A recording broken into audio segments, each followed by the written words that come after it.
Hello नमस्कार, जय हिंद, वंदे मातरम। आप देख रहे हैं जियो न्यूज और हम आपके लिए लेकर आए हैं देश दुनिया की, आपके राज्य शहर की सिलेक्टेड काम की फटाफट बड़ी खबरें। लेकिन उससे पहले यदि आपने हमारे चैनल को सब्सक्राइब नहीं किया है तो चैनल को सब्सक्राइब करके बेल नोटिफिकेशन ऑन करें और इस वीडियो को ज्यादा से ज्यादा लाइक और शेयर करें। बड़ी खबरें देखने से पहले आपके लिए आज का सवाल, पौधों के किस भाग में भोजन बनता है? ऑप्शन ए जड़, ऑप्शन बी तना, ऑप्शन सी पत्ती और ऑप्शन डी फूल। इस सवाल का जवाब हमें कमेंट करें और आप किस राज्य और शहर की ज्यादा खबरें देखना चाहते हैं हमें कमेंट करके बताएं ताकि हम आपके राज्य शहर की ज्यादा खबरें दिखा सकें। चलिए अब देखते हैं आज की फटाफट बड़ी खबरें। गोरखपुर में बिक रहा आयरन ऑक्साइड से रंगा हुआ आलू 28 सितंबर को महेवा मंडी से लिए गए थे सैंपल, लैब जांच में हुआ फेल। गोरखपुर की महेवा मंडी में जब्त किया गया लाल आलू खाने लायक नहीं है, लैब जांच में फेल हो गया है और पता चला है कि इसे पेंट में इस्तेमाल होने वाले आयरन ऑक्साइड से रंगा गया था। करीब 500 क्विंटल आलू मंडी में सीज है। अब प्रशासन ने शासन से पूछा है कि इसे नष्ट किया जाए या कृषि काम में लिया जाए। खाद्य सुरक्षा विभाग ने इस संबंध में शासन से दिशा निर्देश मांगे हैं और अगले 2 दिन में जवाब मिलने की उम्मीद है। दरअसल 28 सितंबर को खाद्य सुरक्षा और औषधि प्रशासन की टीम ने नवीन महेवा मंडी में छापा मारकर 2 ट्रक लाल रंग से रंगे हुए आलू जब्त किए थे। प्राथमिक जांच में ही आलू को रासायनिक रंग से रंगे जाने की पुष्टि हो गई थी। दोनों ट्रकों में कुल 500 क्विंटल आलू था जिसे उतारकर मंडी में रखवा दिया गया। रिपोर्ट आने में 1 महीना लगा। छापा पड़ते ही कई ट्रक ड्राइवर मौके से फरार हो गए। छठ का अपमान करने वालों को मत भूलिएगा, पीएम मोदी बोले। 2 युवराज मुझे गंदी गंदी गालियां देते हैं। बिहार में फिर से एनडीए की सरकार आएगी। देश के प्रधानमंत्री नरेंद्र मोदी मुजफ्फरपुर पहुंच चुके हैं और मोतीपुर चीनी मिल मैदान में आयोजित चुनावी सभा में उन्होंने कहा कि बिहार के मेरे मालिकों, मैं आपका बहुत बड़ा कर्जदार हूं। इतनी बड़ी संख्या में आप आए हैं, यह भीड़ बता रही है कि बिहार में फिर एक बार से एनडीए की सरकार आएगी, फिर से सुशासन की सरकार आएगी। यहाँ की लीची जितनी मीठी होती है उतनी ही मीठी आपकी बोली भी है। छठ के बाद पहली बार बिहार आया हूँ। छठ के गीत सुनकर हम भाव विभोर हो जाते हैं। छठ मैया के पूजा में माँ की भक्ति है। ये हमारी सांझी विरासत का उत्सव भी है, इसलिए हमारी सरकार का प्रयास है कि दुनिया भी इन खुशियों से सीखे। आरजेडी और कांग्रेस के लोग छठ मैया का अपमान कर रहे हैं, पूजा को ड्रामा बता रहे हैं। क्या बिहार की माताएं बहनें छठी मैया का ये अपमान बर्दाश्त करेंगी? छठ पूजा के इस अपमान को सैकड़ों साल तक भूलने वाला नहीं है। मैं छठी मैया की भक्ति को समझता हूँ, इसलिए कहता हूँ कि सैकड़ों साल तक छठी मैया की भक्ति करने वाला नहीं भूल सकता। आरएसएस ड्रेस पहनने वाले सरकारी कर्मचारियों के सस्पेंशन पर रोक। कर्नाटक का मामला, सीएम का शाखा पर प्रतिबंध, हाईकोर्ट का स्टे। कर्नाटक के लिंगा सुगुर में आरएसएस कार्यक्रम में जाने वाले सरकारी कर्मचारी प्रवीण कुमार केपी के सस्पेंशन पर स्टे लगा दिया गया है। ये रोक कर्नाटक स्टेट एडमिनिस्ट्रेटिव ट्रिब्यूनल ने लगाई है। प्रवीण कुमार पंचायत विकास अधिकारी के अलावा भाजपा विधायक मन्नप्पा डी वज्जल के पीए पर्सनल असिस्टेंट भी हैं। प्रवीण 12 अक्टूबर को आरएसएस की ड्रेस पहनकर संगठन के कार्यक्रम में शामिल हुए थे। राज्य सरकार ने उनके खिलाफ कार्रवाई करते हुए सस्पेंड कर दिया था। प्रवीण ने इस फैसले के खिलाफ ट्रिब्यूनल में अपील की थी। ट्रिब्यूनल के जुडिशियल मेंबर एस.वाई. वटवती की अध्यक्षता वाली पीठ ने अंतरिम आदेश जारी कर दिया है और इसके साथ ही राज्य को अपनी आपत्तियां दर्ज करने का निर्देश दिया है। मामले की अगली सुनवाई 14 नवंबर को होगी। भोपाल रायसेन में सिर्फ 3% लोगों के पास ही आभा। वजह 16.6% लोगों के पास मोबाइल ही नहीं तो 8.2% के पास आधार कार्ड ही नहीं। स्वास्थ्य सेवाओं की डिजिटली पहुंच बढ़ाने के लिए केंद्र सरकार ने आयुष्मान भारत हेल्थ अकाउंट आभा योजना शुरू की थी ताकि हर नागरिक का हेल्थ रिकॉर्ड डिजिटल रूप में एक ही प्लेटफॉर्म पर उपलब्ध हो सके। लेकिन भोपाल और रायसेन जिले में की गई हालिया स्टडी में इस महत्वाकांक्षी योजना की वास्तविक स्थिति पर गंभीर सवाल खड़े कर दिए हैं। गांधी मेडिकल कॉलेज और हमीदिया अस्पताल के सामुदायिक चिकित्सा विभाग द्वारा भारतीय आयुर्विज्ञान संस्थान परिषद (ICMR) के सहयोग से की गई इस स्टडी में चौंकाने वाले नतीजे सामने आए हैं। दरअसल स्टडी के मुताबिक 5,709 लोगों में से सिर्फ 162% यानी 2.8% लोगों के पास ही आधार नंबर है, यानी 97% से अधिक आबादी अभी भी इस योजना के दायरे से बाहर है। सबसे चिंताजनक तथ्य तो ये है कि ग्रामीण इलाकों में मोबाइल आधार लिंकिंग और जागरूकता की कमी अब भी सबसे बड़ी बाधा बनी हुई है। 52 लाख विद्यार्थियों के खाते में भेजे 300 करोड़ रुपए। सीएम बोले, बच्चों की जरूरतों के लिए सरकार के पास पूरा बजट, कोई रुकावट नहीं आने देंगे। मुख्यमंत्री डॉक्टर मोहन यादव ने समेकित छात्रवृत्ति योजना के अंतर्गत 52 लाख से अधिक विद्यार्थियों के खाते में 300 करोड़ रुपए की राशि का ऑनलाइन अंतरण किया। मुख्यमंत्री निवास स्थित समत्व सभागार में आयोजित इस कार्यक्रम में उन्होंने कहा कि सरकार का उद्देश्य है कि विद्यार्थियों को उनकी जरूरत की सभी सुविधाएं समय पर मिले ताकि वे पढ़ाई पर ध्यान केंद्रित कर सके। डॉक्टर यादव ने बताया कि पहले छात्रवृत्ति अप्रैल में दी जाती थी, लेकिन इस बार अक्टूबर में ही राशि पहुंचाई जा रही है। इसके साथ ही बच्चों को साइकिल, गणवेश और स्कूटी की राशि भी समय पर दी जा चुकी है। भारतीय कंपनी HMEL ने रूसी तेल का आयात रोका। इसमें हिंदुस्तान पेट्रोलियम की 49% हिस्सेदारी है। अंतर्राष्ट्रीय प्रतिबंधों का असर। अंतर्राष्ट्रीय प्रतिबंधों के बाद भारतीय कंपनियों ने रूस से कच्चे तेल का आयात रोकना शुरू कर दिया है। लक्ष्मी मित्तल और हिंदुस्तान पेट्रोलियम कॉरपोरेशन लिमिटेड के joint venture HMEL Hindustan Mittal energy limited ने बताया कि उसने रूस से कच्चे तेल का आयात रोक दिया है। कंपनी ने यह फैसला रूस के ऊर्जा व्यापार पर पश्चिमी देशों, अमेरिका, यूरोपीय संघ, UK के नए प्रतिबंधों के बाद लिया गया है। HMEL ने द इकोनॉमिक टाइम्स को बताया कि यह कदम अमेरिका, यूरोपीय संघ और यूनाइटेड किंगडम द्वारा रूस से कच्चे तेल के आयात पर लगाए गए नए प्रतिबंधों के कारण उठाया गया है। HMEL का यह कदम ऐसे समय में आया है जब 22 अक्टूबर को ट्रंप ने रूस की बड़ी तेल उत्पादक कंपनियों रासनेफ्ट और लुकोइल पर नए प्रतिबंध लगाए हैं। यूरोपीय संघ के रूसी LNG के आयात पर भी पूरी तरह से बैन लगाने के बाद ट्रंप ने ये कदम उठाया है। वहीं ब्रिटेन ने भी दोनों कंपनियों पर सस्पेंशन लगाया था। गूगल का रेवेन्यू पहली बार $100 बिलियन पार। AI और YouTube के दम पर ग्रोथ। कैसे? गूगल ने दुनिया की जानकारी एक क्लिक में समेटी। गूगल और अल्फाबेट ने सितंबर 2025 तिमाही में पहली बार $100 बिलियन यानी करीब 9.06 लाख करोड़ का रेवेन्यू हासिल किया है। CEO सुंदर पिचाई ने इसे माइलस्टोन क्वार्टर बताया, जिसमें सर्च, YouTube और क्लाउड जैसे सेगमेंट में डबल डिजिट ग्रोथ हुई है। वहीं 5 साल पहले कंपनी का तिमाही रेवेन्यू $50 बिलियन था। नैनीताल में हर हफ्ते एक व्यक्ति को काट रहा है चूहा। घरों से लेकर अस्पतालों में फैले। विशेषज्ञ बोले लैंडस्लाइड की वजह भी ये बन सकते हैं। उत्तराखंड के नैनीताल शहर पर चूहों की आबादी बढ़ती हुई जा रही है, जो कि खतरे का संकेत बन रही है। झीलों के लिए फेमस इस शहर में बीते कुछ महीनों में 42 लोग चूहे के काटने से बीमार हुए हैं और उन्हें डॉक्टर से दवाइयां लेनी पड़ी हैं। नैनीताल जिला अस्पताल के वरिष्ठ फिजिशियन डॉक्टर MS दुग्गल कहते हैं कि पहले तो कभी कभार ही रैट बाइट के मरीज आते थे, लेकिन बीते कुछ महीनों में हमारे पास हर हफ्ते कम से कम एक मरीज तो आ ही रहा है। वहीं शहर में चूहों के आतंक की घटनाएं किसी एक इलाके तक सीमित नहीं हैं। घरों, बाजारों और पार्कों के अलावा चूहे अस्पतालों तक में देखने को मिल रहे हैं और कई स्थानीय लोगों का यह भी दावा है कि इन चूहों का साइज नॉर्मल चूहों से काफी बड़ा है। इतना ही नहीं, विशेषज्ञों का मानना है कि चूहों के कारण ही भविष्य में शहर के ढलान वाले इलाकों में लैंडस्लाइड का खतरा भी पैदा हो सकता है। वरिष्ठ फिजिशियन नैनीताल के डॉक्टर MS दुग्गल ने कहा कि रैट बाइट के केस में एक तो बहुत तेज फीवर आ रहा है, जहां पर बाइट है वहां पर टिटनस होने के चांस हैं। इसके साथ ही इन्फेक्शन भी हो सकता है कि मरीज को रेबीज भी हो जाए। पटाखे फोड़ना, लाउडस्पीकर बजाना किसी धर्म में नहीं लिखा। सुप्रीम कोर्ट के पूर्व जज बोले दुर्भाग्य है कि किसी नेता, धर्मगुरु ने प्रदूषण रोकने की अपील नहीं की।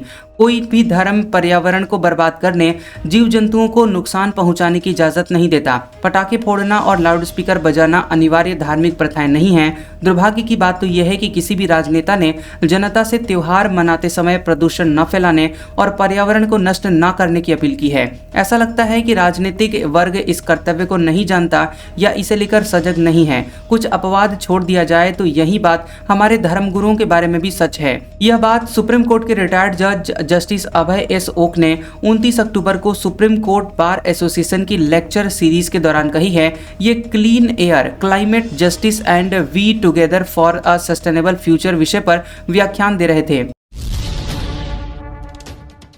मुंबई में फर्जी वैज्ञानिक हुआ गिरफ्तार। भाभा एटॉमिक रिसर्च सेंटर में घुसा, परमाणु डेटा, 3 पासपोर्ट और 14 नक्शे बरामद।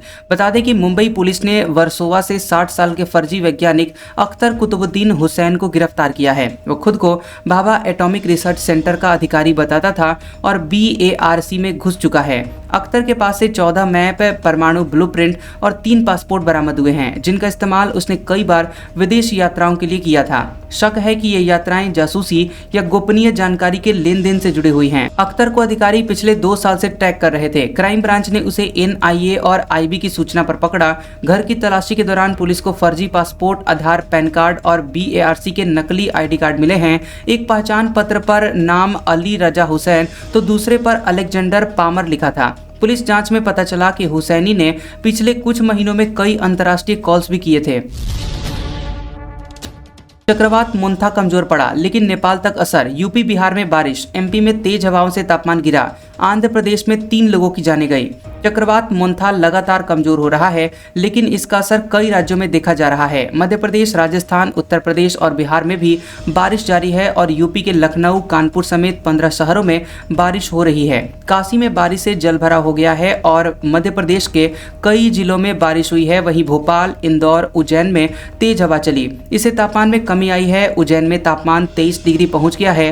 राजस्थान के जयपुर, अलवर, करौली समेत कई जिलों में सुबह तेज बूंदाबांदी हुई है। इससे तापमान में भी गिरावट दर्ज की गई है। इधर चक्रवात मोन्था ने आंध्र प्रदेश, तेलंगाना और ओडिशा में काफी नुकसान किया है। आंध्र प्रदेश में 3 लोगों की जानें गई हैं, 42 मवेशी मारे गए हैं और करीब 1.5 लाख एकड़ में खड़ी हुई फसलें बर्बाद हो गई हैं। तेलंगाना के कई हिस्सों में तेज बारिश जारी है। सूर्यापेट में पेड़ गिरने से बाइक सवार की जान चली गई। खम्भम जिले में एक ट्रक ड्राइवर के बह जाने की खबरें भी हैं। पुलिस बोली, दिल्ली दंगे सत्ता में परिवर्तन की साजिश थी, हिंसा फैलाने की कोशिश हुई। सुप्रीम कोर्ट में 177 पन्नों का हलफनामा दाखिल। 2020 के दिल्ली दंगे कोई अचानक भड़के हिंसा नहीं थे, बल्कि केंद्र में सत्ता परिवर्तन करने की साजिश के तहत किए गए थे। इसका मकसद देश को कमजोर करना था। पुलिस ने ये बात 177 पन्नों के हलफनामे में कही है, जो सुप्रीम कोर्ट में उमर खालिद और शर्जील इमाम जैसे आरोपियों की जमानत याचिकाओं पर दाखिल किया जा रहा है। पुलिस के मुताबिक जांच में मिले गवाहों के बयान, दस्तावेज और तकनीकी सबूत बताते हैं कि ये दंगे नागरिकता संशोधन कानून CAA के खिलाफ विरोध को हथियार बनाकर योजनाबद्ध तरीके से कराए गए थे। पुलिस का कहना है कि इस साजिश के तहत देश भर में हिंसा फैलाने की कोशिश हुई, जिसमें उत्तर प्रदेश, असम, पश्चिम बंगाल, केरल और कर्नाटक जैसे राज्य भी शामिल हैं। उमर खालिद और शर्जील इमाम साजिशकर्ता थे, जिन्होंने लोगों को भड़काने का काम किया है। दरअसल दिल्ली में फरवरी 2020 में नागरिकता संशोधन कानून CAA के खिलाफ हुए विरोध प्रदर्शन के दौरान 23 से 26 फरवरी तक हिंसा भड़की हुई थी, जिसमें 53 लोगों की जान गई थी और सैकड़ों लोग घायल हुए थे। चीन अमेरिका के बीच एयरपोर्ट पर हुई ट्रेड डील। ट्रंप ने चीन पर टैरिफ 10% घटाया, बदले में सोयाबीन खरीदने को राजी हुए जिनपिंग। खबर है कि अमेरिकी राष्ट्रपति डोनाल्ड ट्रंप और चीनी राष्ट्रपति शी जिनपिंग के बीच साउथ कोरिया के बुसान में एयरपोर्ट पर हुई बैठक में ट्रेड डील हो गई है। हालांकि अभी इस पर दस्तखत होना बाकी है। ट्रंप ने ये जानकारी साउथ कोरिया से अमेरिका जाते वक्त प्लेन में पत्रकारों से बातचीत के दौरान दी है। उन्होंने ये भी बताया कि चीन पर 10% टैरिफ कम कर दिया गया है और बदले में चीनी राष्ट्रपति शी जिनपिंग अमेरिका से बड़ी मात्रा में सोयाबीन खरीदते हुए तैयार हुए हैं। ट्रंप ने कहा कि मैंने चीन पर फेंटेनाइल के कारण 20% का टैरिफ लगाया था, जो कि काफ़ी ज़्यादा था, लेकिन मैंने इसे अब 10% कर दिया है। ये तुरंत लागू होगा। दोनों के बीच गुरुवार को साउथ कोरिया के बुसान में 100 मिनट तक बैठक चली और बिजी शेड्यूल होने की वजह से यह मुलाकात बुसान एयरपोर्ट पर हुई। मोदी डरपोक, इस मर्द से ज्यादा दम इंदिरा में था। बिहार में राहुल गांधी बोले, हमारा प्रधानमंत्री ट्रंप के फोन करने पर ऑपरेशन सिंदूर रोकता है। लोकसभा में नेता प्रतिपक्ष राहुल गांधी ने 30 अक्टूबर को नालंदा के नूर सराय में सभा की। उन्होंने कहा कि मोदी डरपोक हैं, इस मर्द से ज्यादा दम इंदिरा में था। मोदी जी ट्रंप से डरते हैं। 50 बार अमेरिकी राष्ट्रपति ने बोला है, मैंने नरेंद्र मोदी को डराकर ऑपरेशन सिंदूर बंद कराया है। ट्रंप अलग अलग देशों में जाकर उनका अपमान कर रहा है। कहता है कि मैंने मोदी को झुका दिया। उनके मुंह से एक आवाज तक नहीं निकली। ऐसा आदमी बिहार में कभी विकास नहीं ला सकता। ट्रंप हमारी सेना के बारे में बोल रहा है, हमारी वायुसेना के बारे में बोल रहा है और मोदी जी चुप है। इंदिरा गांधी ने अमेरिका को चुप करा दिया था। ट्रंप कहता है कि मैंने मोदी को फोन लगाया कि ऑपरेशन सिंदूर रोको और फिर ऑपरेशन सिंदूर रुक गया। मैं मोदी जी को चैलेंज करता हूं कि बिहार आकर कहें कि ट्रंप झूठ बोल रहा है। राहुल गांधी के इस बयान के बाद बीजेपी ने उनके खिलाफ चुनाव आयोग में शिकायत दर्ज करवाई है। बीजेपी ने राहुल गांधी पर पीएम मोदी के खिलाफ अपमानजनक और व्यक्तिगत टिप्पणी करने का आरोप लगाया। पार्टी का कहना है कि 29 अक्टूबर की सभा में राहुल गांधी ने पीएम मोदी के खिलाफ जो बातें कही हैं वो चुनाव आयोग के मॉडल कोड ऑफ कंडक्ट के खिलाफ है। राबड़ी से तेजस्वी यादव की शिकायत, आपका बेटा काम नहीं करता। रोड शो के दौरान बुजुर्ग बोला, आप लोग राघोपुर के साथ सौतेला व्यवहार करते हैं। राबड़ी देवी 30 अक्टूबर को तेजस्वी यादव की विधानसभा राघोपुर में रोड शो किए और 15 किलोमीटर के रोड शो में उन्होंने रुक रुक कर लोगों से बात की, उनकी समस्याएं सुनी। राबड़ी को देखने के लिए लोग छतों पर चढ़ गए और कहीं तेजस्वी यादव जिंदाबाद के नारे लगे तो कहीं लालू के समर्थन में नारेबाजी की गई। इस दौरान लोगों ने राबड़ी से तेजस्वी यादव की शिकायत भी की। एक बुजुर्ग दंपति ने राबड़ी से कहा कि आप लोग राघोपुर को सौतेला समझते हैं, हमारे साथ ऐसा ही व्यवहार किया जाता है। महिला ने कहा कि आपका बेटा काम नहीं करता, यहाँ आता भी नहीं है। लोगों से मिलने के बाद राबड़ी देवी ने कहा कि राघोपुर के लोग बहुत उत्साहित हैं और तेजस्वी यादव को बिहार का मुख्यमंत्री बनाएंगे। हमारी सरकार बनने के बाद हम राघोपुर में सभी विकास कार्य करेंगे। राघोपुर में महागठबंधन से तेजस्वी यादव चुनाव लड़ रहे हैं। एनडीए से राबड़ी को हराने वाले सतीश यादव को चुनावी मैदान में उतारा गया है। ट्रंप ने परमाणु हथियारों की टेस्टिंग का आदेश दिया। 33 साल पहले 2300 फीट नीचे आखिरी परीक्षण किया था, चट्टानें पिघल गई थी। अमेरिकी राष्ट्रपति डोनाल्ड ट्रंप ने रक्षा मंत्रालय पेंटागन को परमाणु हथियारों की तुरंत टेस्टिंग शुरू करने का आदेश दिया है। उन्होंने कहा कि यह टेस्टिंग चीन और रूस के बराबर होनी चाहिए। अमेरिका ने आखिरी बार 23 सितंबर 1992 को परमाणु परीक्षण किया था और ये अमेरिका की 1030वीं टेस्टिंग थी। टेस्टिंग रेनियर मेसा पहाड़ी के 2300 फीट नीचे नेवादा टेस्ट साइट पर की गई थी ताकि रेडिएशन बाहर न फैले। इसका कोड नेम था डिवाइडर। बता दें कि विस्फोट जमीन के नीचे इतनी जोर से हुआ था कि नीचे की चट्टानें पिघल गई थी। जमीन की सतह लगभग 1 फुट ऊपर उठकर फिर धंस गई। वहीं अभी भी 150 मीटर चौड़ा और 10 मीटर गहरा गड्ढा दिखाई देता है। गौरतलब है कि 1996 में हुए comprehensive nuclear test ban treaty CTBT के तहत भूमिगत परमाणु परीक्षणों पर रोक लगा दी गई थी। चीन और अमेरिका दोनों ने इस संधि पर हस्ताक्षर तो किए, लेकिन अभी तक इसे औपचारिक रूप से मंजूरी नहीं दी गई है। चाबहार पोर्ट पर भारत को अमेरिकी प्रतिबंधों से छूट, ट्रंप ने 6 महीने की मोहलत दी। ये बंदरगाह भारत को अफगानिस्तान से जोड़ता है। खबर है कि अमेरिकी सरकार ने भारत को ईरान के चाबहार बंदरगाह पर प्रतिबंधों से 6 महीने के लिए रियायत दी है। विदेश मंत्रालय के प्रवक्ता रणधीर जायसवाल ने साप्ताहिक प्रेस कॉन्फ्रेंस में इसकी जानकारी दी है।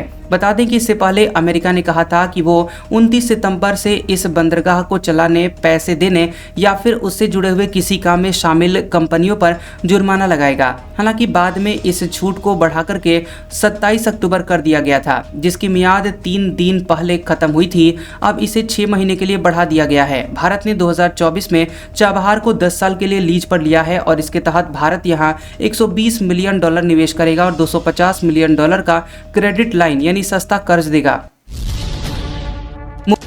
मुंबई में एक्टिंग क्लास में 20 बच्चों को बंधक बनाया, 1 घंटे बाद पुलिस ने छुड़ाया, आरोपी भी गिरफ्तार। वीडियो जारी कर स्टूडियो जलाने की धमकी दी थी। मुंबई के पवई इलाके के रा स्टूडियो में 1:45 पर एक यूट्यूबर रोहित आर्य ने 20 बच्चों को बंधक बना लिया। घटना की सूचना मिलते ही पुलिस और स्पेशल कमांडो ने कार्रवाई की। पुलिस बाथरूम के जरिए अंदर घुसी और आरोपी को गिरफ्तार कर लिया। 1 घंटे में 20 बच्चे, एक सीनियर सिटीजन और एक नागरिक को छुड़ा लिया गया। एक एयर गन और केमिकल घटनास्थल से मिला है। हालांकि अब तक आरोपी रोहित आर्य के मकसद का पता नहीं चल पाया है। पुलिस के मुताबिक आरोपी ने 100 से ज्यादा बच्चों को ऑडिशन के लिए बुलाया था। रा स्टूडियो की पहली मंजिल पर एक्टिंग क्लासेस चलती हैं, यहीं बच्चों को बंधक बनाया गया। इस वारदात के दौरान बच्चे स्टूडियो की खिड़कियों से बाहर झांकते हुए दिखाई दिए। बच्चों के माता पिता भी पहुंच गए। दरअसल मुंबई पुलिस ने बताया कि आरोपी मनोवैज्ञानिक रूप से अस्थिर लग रहा है। आज का सुविचार, हर बार खामोशी का मतलब अकड़ नहीं होता, कई बार खामोशी का मतलब सब्र भी होता है। कैसा लगा ये वीडियो हमें कमेंट सेक्शन में जरूर बताएं। वीडियो पसंद आया हो तो वीडियो को लाइक और शेयर करें और ऐसी इंटरेस्टिंग वीडियोस देखने के लिए हमारे चैनल GOB न्यूज को सब्सक्राइब करें और बेल आइकॉन को दबाएं। और हमारे ओल्ड और लेटेस्ट वीडियोस देखने के लिए हमारे प्लेलिस्ट और कम्युनिटी टैब को जरूर चेक करें। तो मिलते हैं अगले वीडियो में, तब तक के लिए आपका शुक्रिया।